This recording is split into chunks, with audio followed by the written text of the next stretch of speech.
지난주 금요일에 전당대회 룰 변경을 위한 당헌당규 개정 절차가 모두 마무리됐습니다. 국민의힘 지도부가 새 당대표를 뽑는 전당대회에서 당원 투표 비율을 100%로 확대하는 개정안을 의결했습니다.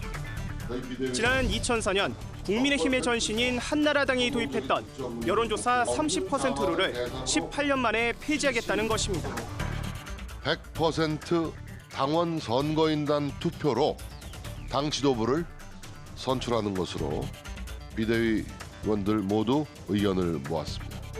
유승민 전 의원은 SNS에 골대 옮겨 골 넣으면 정정당당한가라는 제목의 칼럼을 올렸고, 안철수 의원은 당대표를 뽑는 게 골목대장이나 친목회장 선거는 아니지 않느냐며 직격탄을 날렸습니다.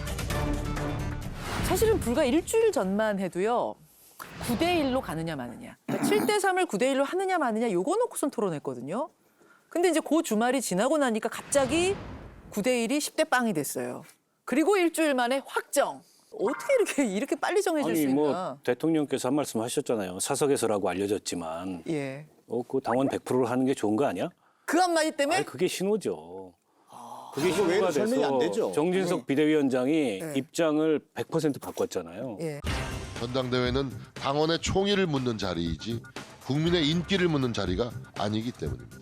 이번 전당대회를 당원의, 당원에 의한, 당원을 위한 단결과 전진의 축제로 준비하겠습니다. 근데 저는 정진석 비대위원장이 그렇게까지 입장을 180도 뒤바꾸실지 몰랐고요. 과거에 이제 서울시장 재보궐 선거 때 예. 그때 정진석 비대위원장이 여론조사 100%를 주장하셨다 그래요. 제가 뒤늦게 그 얘기를 들었는데 예. 그 입장이 지금 너무 다른 거 아니에요. 저분의 과연 이른바 이 당내 선출 절차에 대한 철학은 뭔지 좀 의문이에요. 저는 지난해 전당대회에 제가 이제 최고위원으로 출마했었는데요. 네. 그때도 제가 이 여론조사로 그 당내 후보를 결정하는 것은 굉장히 잘못이다. 100% 당원 투표에 의해야 된다고. 그때부터 주장하셨어요? 그때부터 주장했어요. 그리고 그 이전에도 우리 당내에 이 여론조사가 굉장히 문제가 많다. 그리고 당원 투표로 해야 된다는 주장은 끊임없이 있었고. 그러니까 이번에 속전속결이 아니다 그 말씀이세요? 그거는 전혀 사실이 아니거든요. 그리고 그것을 여론조사 경선에 의해서 잘못된 결과가 너무나 그동안 많았어요. 그래서 이 문제에 대해서 아마 의원들 여론조사를 해보니 거의 대부분이 찬성을 했다는 거죠. 또 하나는 이제 자꾸 이것을 이제 유승민 의원이 뭐 날 죽이려고 이런다고 하는데 여론조사를 30% 반영하더라도 이미 여론조사상 유승민 의원은 뭐 2등은커녕 3등 바깥의 여론조사가 굉장히 많았어요. 현행대로 해도 어차피 유승민 전 의원은 안 되는 거였다? 올해 바로 유승민 전 의원이 당내 경선을 치렀잖아요. 예. 경기도지사 후보 경선에서. 근데 그 경선 결과를 보면 기존의 룰대로 당원 70% 여론조사 30%를 해도 당내 경선에서 전당대회에서 당대표가 되긴 대단히 어려워요. 왜냐하면 당원 투표 결과를 불과 몇 달 전에 봤잖아요. 그 그러네요. 수치까지 알고 있는데 기존에 그거를 어렵습니다. 그 유승민 전 의원이 좀 혼자 약간 피해의식 오버하시는 거라고 보시는 거예요? 그것이 아니고 이제 안 되는 명분을 이제 찾는 거죠. 날 죽이려고 이렇게 만든다 해서 사실 이번에 경선 룰을 바꾸면서 유승민 의원은 대외적으로는 굉장히 자기 명분을 찾는 수혜자가 된 거예요. 왜 가만히 있는 분을 저렇게 키워주느냐 이런 반응이 나오는 이유가 그 때문이에요. 그래요? 저는 근데 이번에 그 국민의힘이 말 그대로 당신 100% 민심 0%로 정광석화처럼 룰을 개정하는 모습을 보면서 결국은 윤석열 대통령의 윤심이 그대로 100% 관철되는 정당의 리더십을 만들려고 하는 것이다. 그것의 부수적인 효과가 유승민, 제2의 이준석은 안 돼. 이런 것이 깔려 있는 거죠. 제2의 이준석은 안 돼. 그럼 지금 김재원 최고가 말씀하신 이 7대3으로 해도 어차피 유승민은 안 돼는 어떻게 생각하세요? 7대3으로 해도 유승민이 안 될 수는 있죠. 그러나 그 가능성마저 한도 줄 수 없다. 일말의 그럼요. 가능성마저 제거한다는 그럼요. 겁니다. 그런 절박성이 있는 거죠.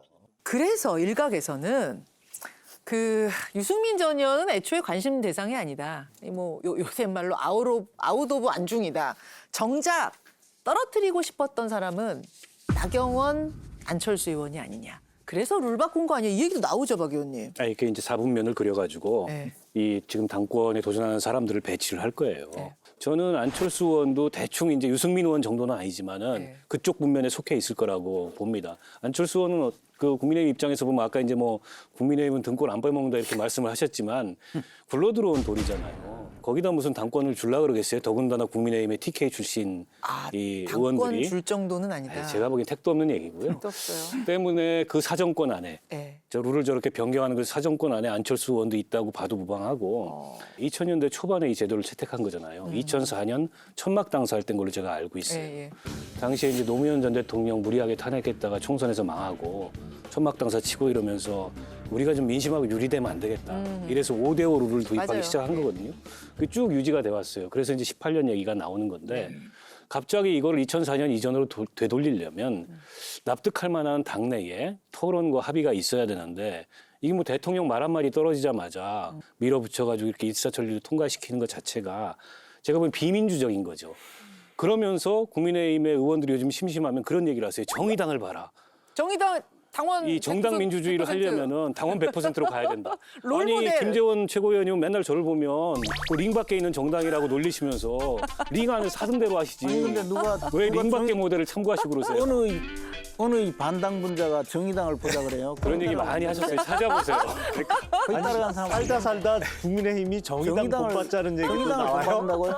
근데 저는 이번 그 전대 룰 변경이 만약에 정말 누구를 당대표로 만들고 싶어서 이렇게 전대 룰을 바꿨다고 하면 저는 전략적인 판단 미스라고 생각을 해요. 왜냐하면 기존의 당원 70, 여론조사 30% 룰대로 하면 예. 그동안 쌓인 데이터가 있기 때문에 예측 가능해요. 아, 오히려 누가 될 수 있을지. 누구를 밀어야 될지. 그렇죠. 예. 근데 최근에 당원이 많이 늘어났거든요. 많이 늘어났어요. 이게 당심이 정말 어떻게 움직일지 예측을 할 수가 없어요. 이준석 대표 때 27, 8만이던 것이 지금 80만 됐습니다. 3배 됐거든요. 3월 되면은 뭐 더 늘 수도 있고. 예. 그러니까요. 그 지역구 국회의원이 아니면 당협위원장이 누구 찍으란다고 찍습니까? 당원들이 절대 그렇지 않거든요. 절대 그리고 아니에요? 찍으라는 말도 제대로 못 꺼내요. 사실은. 중요한 거는.